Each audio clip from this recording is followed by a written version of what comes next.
Greetings, everyone. This is Brock from Spot Connection with the Weekly Comic Book Roundup, and we're going to get started with New Mutants #2. Where we left off with the New Mutants, they, they ended up in a spot of trouble in Shi'ar space, and they were riding with Starjammers, and the Starjammers stopped to, well, steal something. And the New Mutants, for the most part, went and stole it instead. So the Starjammers said, okay, fine. But you guys have fun with the Shi'ar. And bugged out. And so they were all placed under arrest. And for revealed, yeah, Sunspot was going to basically call his space lawyer. Well, they're all in Shi'ar space trying to drag Cannonball back to Earth. So we start off with a quick rundown of the last issue, as well as events, behind the scenes events. Also, how things went for the New Mutants in Space Jail. Basically, all the other convicts left them alone. Anytime it looked like a fight was going to break out, Magic quickly whipped out the Soul Sword and was like, okay, yeah, we're good. Well, yeah, they get found guilty, but in court. However, Imperial Guardsman Smasher of Earth and her husband, Cannonball, arrive to take the New Mutants into custody.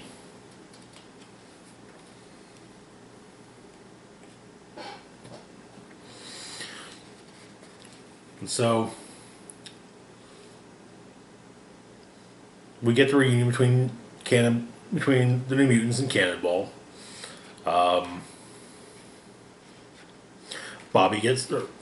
gets punched in the face by Smasher.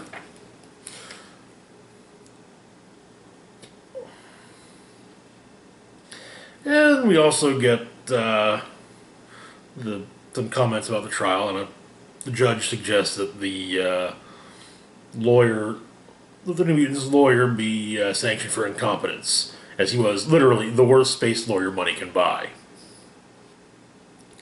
So, in Shi'ar space, the Magister of the Shi'ar Imperium, Gladiator, formerly the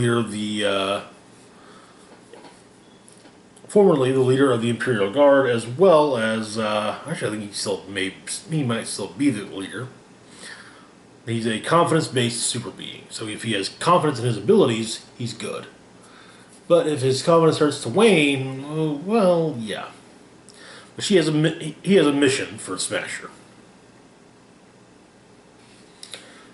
We also have a breakdown of Imperial advisors, namely the fact that Mentor and Oracle of the Imperial Guard are Gladiator's primary advisors, explaining that he chose them as his personal advisors not just to consolidate power between the military and intelligence of the Shi'ar Empire, but also because they represent the dueling ideological factions that constantly pull at the Empire.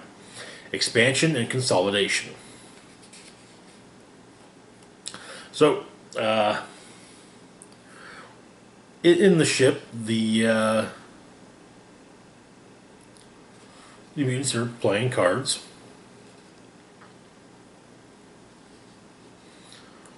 Catching up. And Smasher explains to them that, there's good news and bad news. Good news is, everyone's been pardoned for their crimes. So, that's taken care of. The bad news, however, is that, Gladiators conscripted the New Mutants into service, into Imperial service, and as the throne has need of such service, and that service is needed now. So they have a mission. Back on Chandalar, we find out that the nearest galactic cluster to the Shi'ar Empire has fallen. Titans are assembling for war, and it's believed that the Empire is in their sights. And so,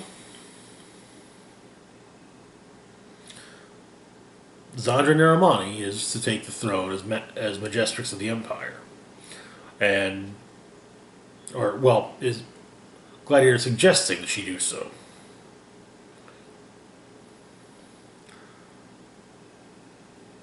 And tells her that she will need guidance that he cannot provide. And so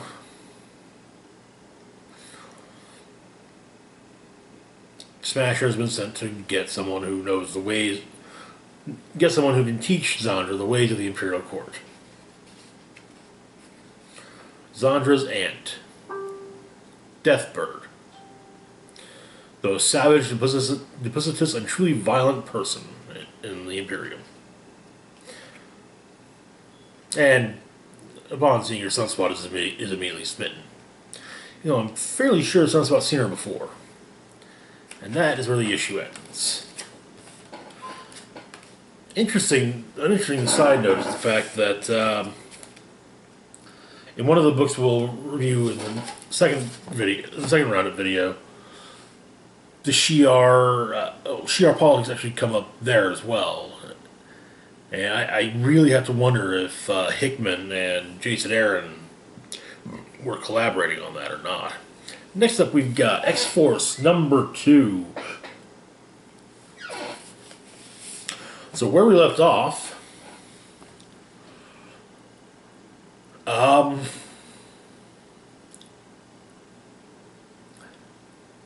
group of mercenaries attacked Krakoa, killed some people, including Charles Xavier. They were stopped, but still, like I said, they killed Xavier. So we begin immediately thereafter. Everyone's gathered around Xavier's body. And we actually get a look at some other characters who are back now because of this. Confirmed are Farrell, Dakin. I think we've got Gideon in there. Mammomax.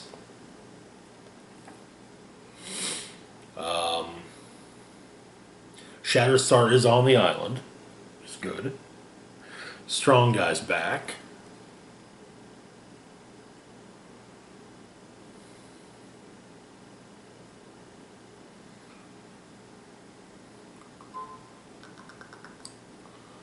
Those are... I've got some guesses on others, but yeah.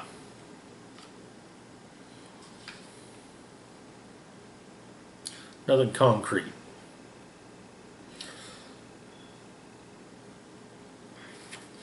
So,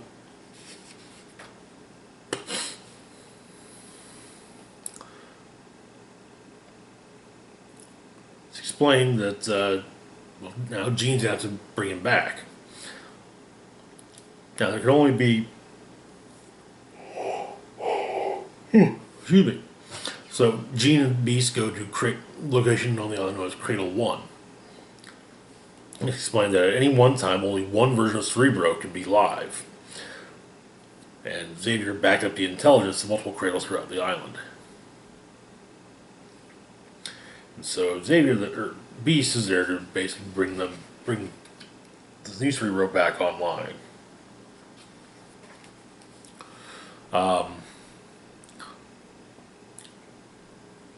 You also get a write-up on the assassination. 33 mutants were killed, including Xavier. Cerebro was destroyed by the kill shot to Xavier. Seemingly, well, first off, a homing device was recovered from Xavier's body, located in his stomach, indicating it was ingested within 2 hours of the attack. The likely source was the food or drink from the Sokovian Treaty Ceremony from issue 1. Weapons and tactical gear are unique to construction and not the product of a known manufacturer. They do bear initial resemblance to technology connected to the Reavers.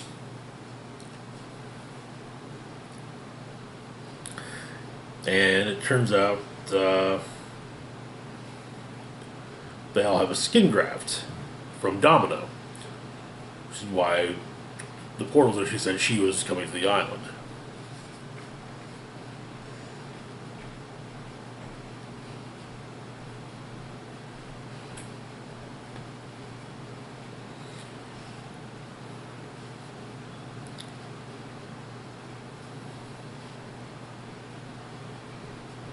And so Wolverine goes hunting.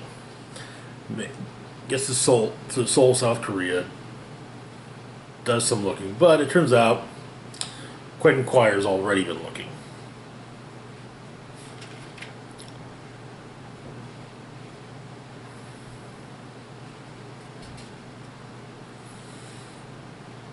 And Beast continues to work on getting Superhero back online. Outside of Seoul, Quentin Quire and Wolverine come upon what is basically an assassin factory.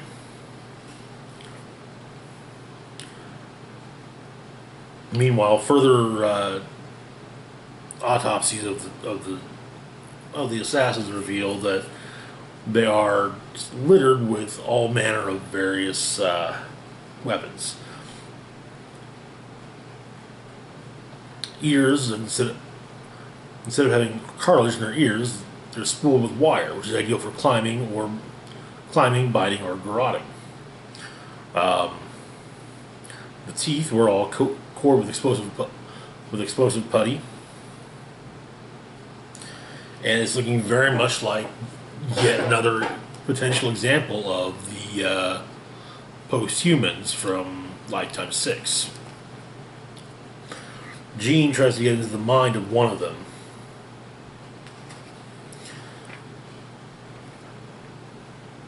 But she's not clear on what she's seeing. Then we get another run about the strange case of Phineas Hook, explaining what Domino was doing is she was sent out to investigate a series of shell companies with financial ties, anti-mutant politicians, and businesses. Xavier telling her that there are those who will sign the treaty with one hand while sharpening their dagger with the other. And every day at midnight, she would uplink all reconnaissance data. One lead was Phineas Hook, a 35-year-old Irishman who worked at a Dublin investment firm by day and who moderated several anti-mutant dark web chat rooms by night. On some days, he used a coffee gift card, then immediately tossed the cup in the trash. It seemed to indicate some sort of signal, likely connected to the online account holder who would check the barcode and note its sale. And on some days, he would read an encrypted email, save it to drafts, and then log out. It is believed another entity would then log in to read the message before it was deleted. It was one of the emails pointed Domino in the direction of Seoul. Followed him there, and that's where she went dark. It seems now that Phineas Hook does not exist. Birth certificate, address, cartel, company, social media accounts are all fake. He's an avatar. Which has Xavier thinking that some unknown force of the mutants were investigating them and lured Domino in, but intentionally. So back at the assassin factory, Wolverine and Quire are attacked by some of the more prepared assassins. And they've got a side blocker. Quentin is now without powers.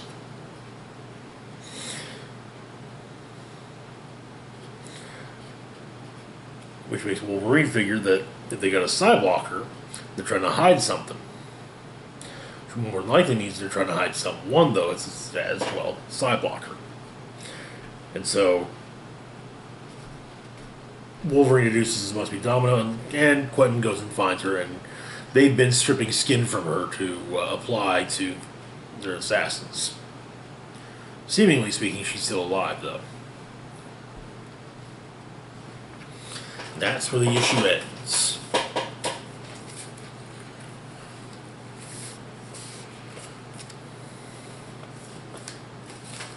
Alrighty, next up we've got Fallen Angels number 2. Where we left off here are the Fallen Angels. That's not their official name yet, but Psylocke, X-23, and Cable. We're going after a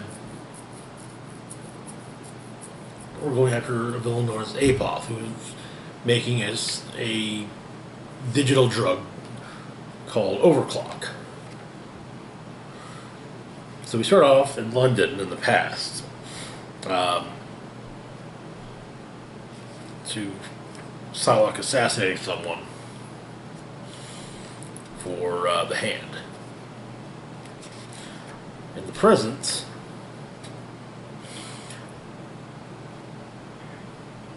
Laura, X-23, and Psylocke have a chat.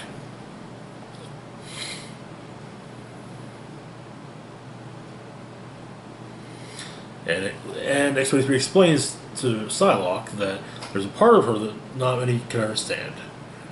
And she pretends it's not there. She smiles. She's nice. But there's an anger in her, a rage. And she gives up any hope that someone could possibly understand it. However, when X-23 and Psylocke linked minds, X-23 realized that Psylocke has the same thing in her.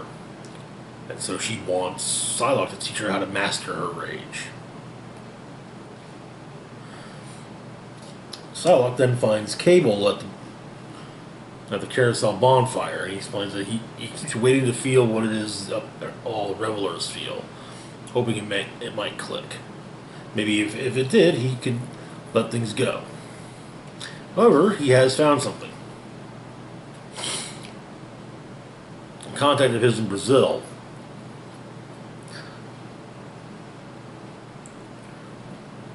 discovered an overclock cartel there. Now his contact is dead.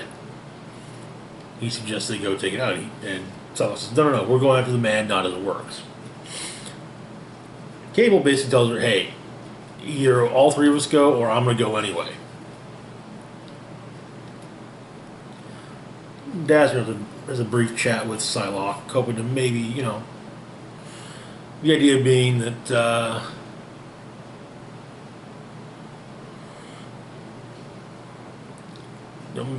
offering an ear to bend and whatnot.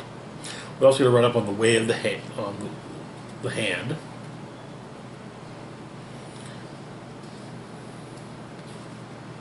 And we see Psylocke rescue the wife of the man she killed at the beginning of the issue. It turns out, however, that the woman was tortured, was still caught by the hand and tortured. However, in her torture, she did not reveal who it was that saved her.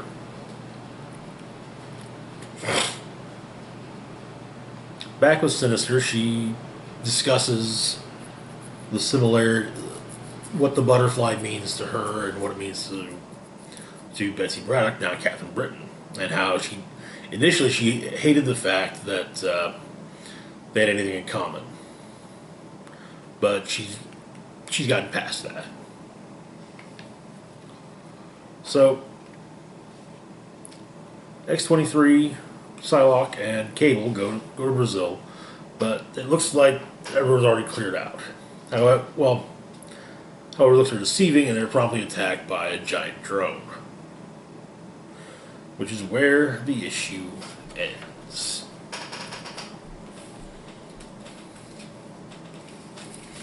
And next month we should be getting, I think, a grand total of a dozen X-books. It's gonna be something. It's gonna be something. Oh boy. Alright, moving on to Ghost Spider number 4.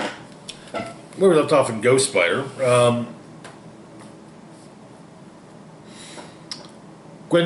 Spider-Gwen, now Ghost Spider, she is attending college at Empire State University here in the regular Marvel Universe while living on Earth 65. And she commutes. A classmate of hers noted that she noted this, and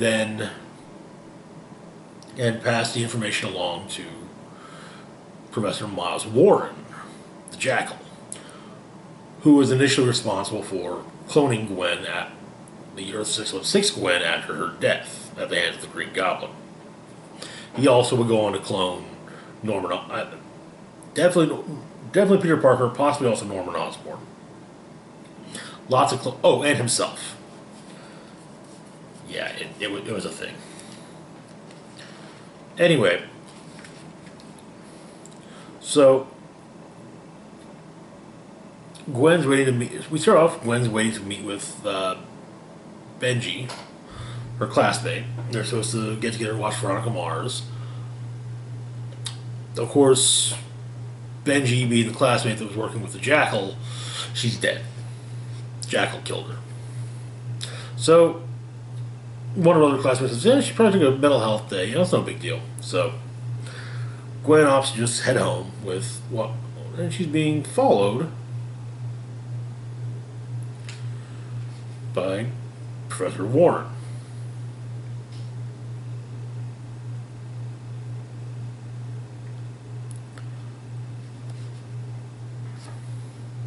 When she arrives, she decides to go check on an acquaintance of hers, the Bodega Bandit, who was recently injured in a convenience store robbery. Well, she gets to the hospital. There are cops there. Apparently, someone got brought in, and hostage situation. So she goes and basically smooths everything out. Meanwhile, John Jameson, the Earth 65, is speaking with Miles Warren of Earth 65. And hopefully, Warren's supposed to be trying to find a way to keep Jameson transformed all month long. But he's taking a break from that to work on a way to stop Ghost Spider from, beating John. Well, apparently, he claims to have found a way to stop her. Anyways, Gwen's at band practice with Mary Jane's, trying out a new song, and MJ accuses Gwen of being behind the beat. Though Gwen retorts saying, no, you're rushing. And the rest of the band you kind of are, MJ. It's what happens when we try out a new song. You get excited.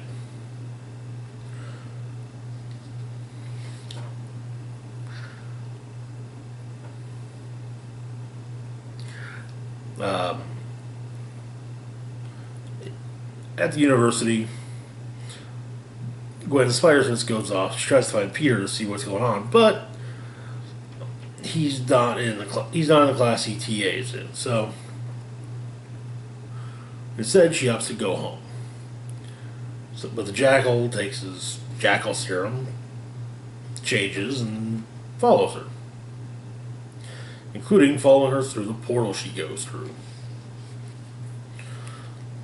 Meaning he's now in her world.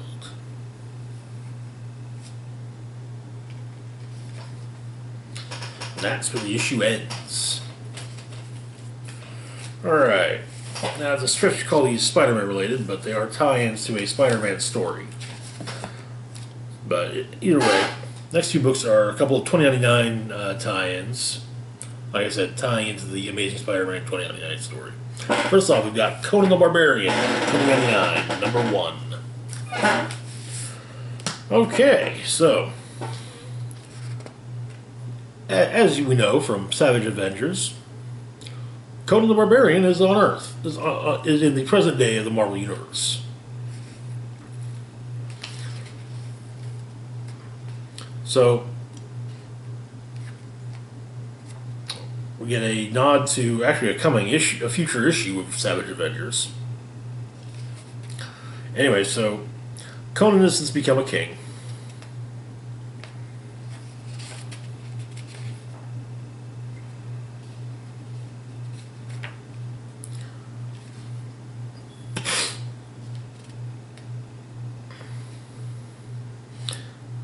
And on his coronation day, Morgan Le Fay came offering herself as, a gift. She was on the run from Doom, and, Conan's just kind of like, yeah, I know who you are. Doom has a mat on for you. I'm not gonna and Doom is my ally, so, yeah, no. You made this bed, you're lying in it. And so she curses him to live until the sun burns the earth under his feet, and that she will live within his mind until then. And also, the kingdom fell.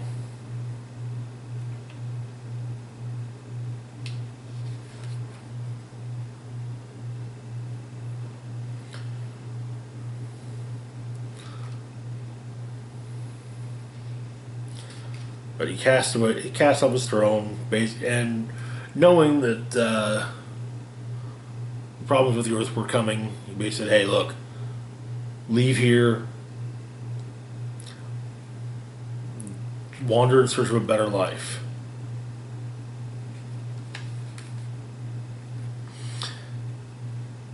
And he did the same. Eventually found a member of the Nova Corps who crash landed on Earth. And upon arriving in Los Angeles, found a building with the markings of the Nova Corps. So he made his way there.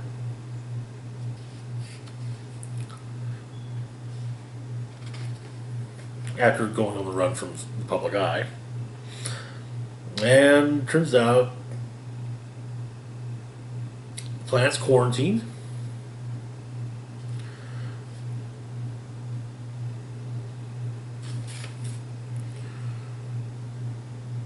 But Conan was smart enough to put the helmet that he grabbed the dead corpsman on, or have it repaired by the ship. And it turns out that the top few floors of the building were in fact a ship.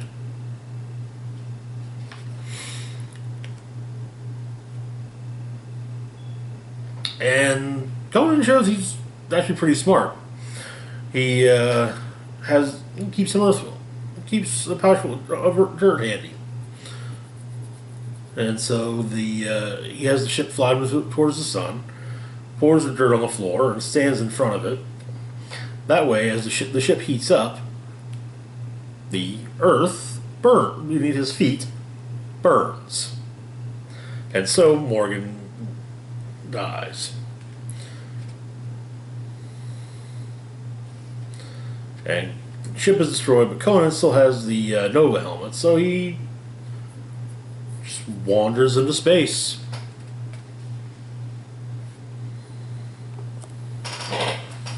Alright, moving on to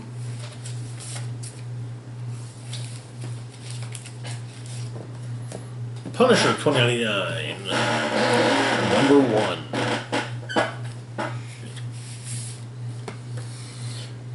Okay, so first off, some background. Punisher 2099 was one of the first 2099 books, alongside Spider-Man 2099, Ravage 2099, and Doom 2099. Focused on Jake Gallows, who's a member of the Public Eye, basically the Alchemax police force. His family was murdered by the son of Alchemax's CEO, and because of his wealth, he faced no consequences. And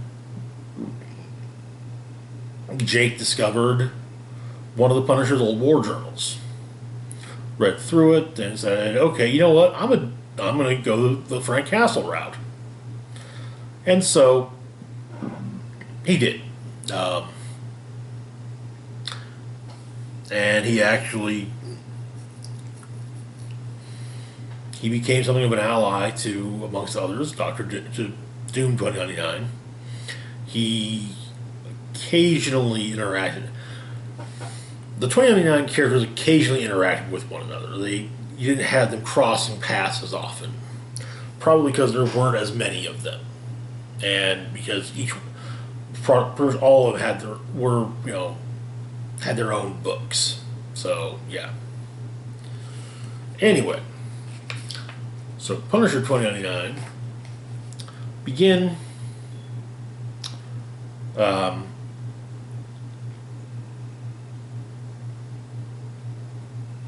member of the public eye is watching his vision replay.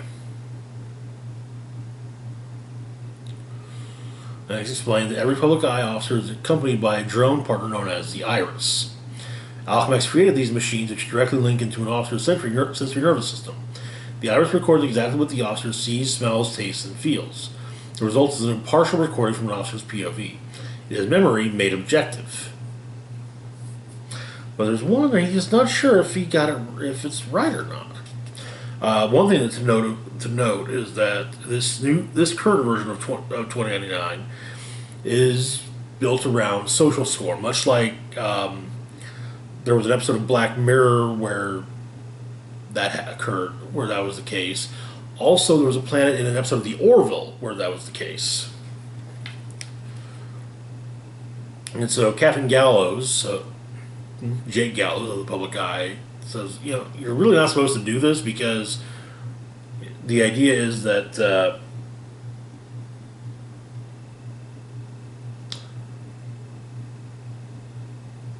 viewing the iris recordings clouds your judgment and drags attention away from the present.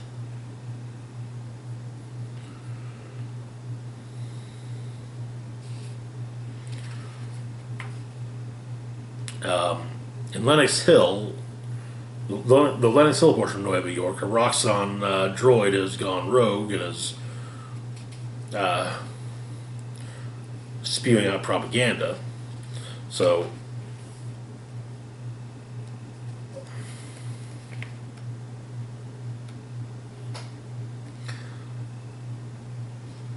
Lieutenant Hector Tago, our POV, our primary character, goes after it. The bot explains that the body is a robot, but the mind is actually the mind of a man inside, and he's able to uplink to it and discover that this is the case.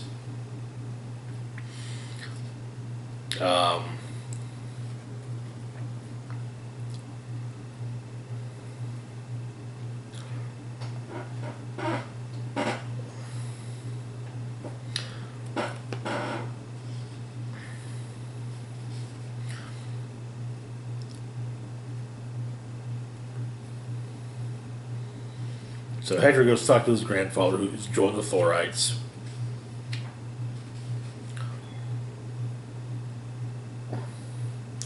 Ben looks up some of Captain Gallows' iris files.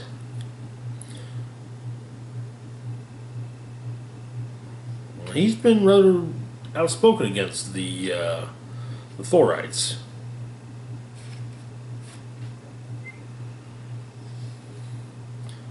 Social score, however, begins to go down little by little.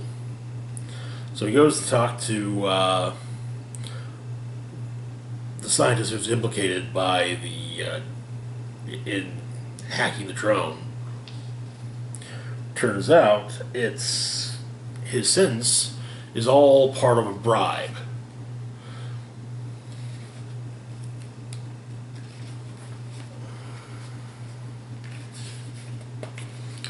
There's actually a full write-up about it, about how it works, which I skipped. So, the explanation of how the justice system works now. I kind of like that they have these little. Okay, so the prison system in the year 2099. The prison system was eradicated in 2068. It was replaced by a number of moral enhancement pharmaceutical drugs designed for rehabilitation. Sin C is one such drug. These restorative justice prescriptions aim to repair the mental and behavioral defects that lead to criminal actions rather than punish people. These drugs limit brain capacity and enhance focus, allowing criminals to return to work immediately, thus maximizing their contribution to society. Now, it turns out that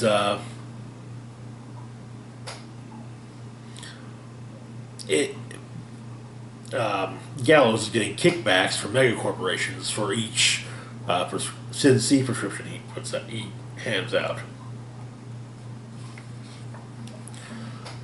So the Thorites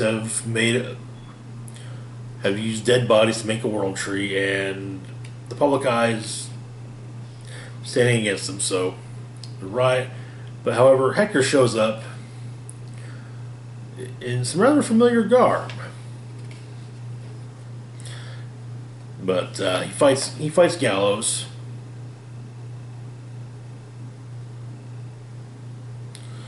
And ends up killing him.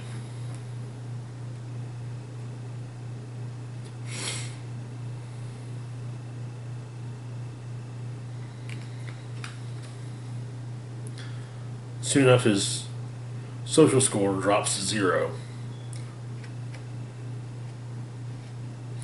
He exiles himself with the Thorax, claiming he no longer exists. He's simply the Punisher. Interesting.